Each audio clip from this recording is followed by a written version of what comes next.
اما اینکه آدمی که جن به او تاثیر کرد به جز قرآن یگان راه ندارد. آدمی که جن به او تاثیر کرده است به جز قرآن و رقیه هایی که از پیامبر آمده است دیگر راه شفاش نیست. در این وقت اگر خودش عقلش به جایش آمده ایستد و میفهمیده باشد خودش رو خودش بخواند و زیاد تولا کند به الله که مرا از این جن که مخلوق تو است و نجات ده. پروردگار برای جن و شیطان قادر است و عزیز است.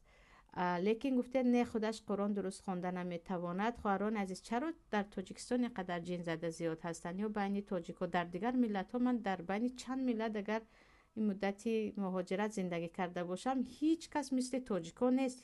هیچ کس مثل عروسک های تاجیک نیست که قدر جن گویند. مثل زنهای تاجیک نیست که جن گویند. چرا؟ برای اینکه نمیدونم ما یا از جهت الله ببخشد از جهت بیسوادیمون قدر جن رو خیلی بزرگ کردگی هستیم یا از جهت بی‌تقوا بودنمون در حقیقت به ما تاثیر میکند. یعنی همون گونه که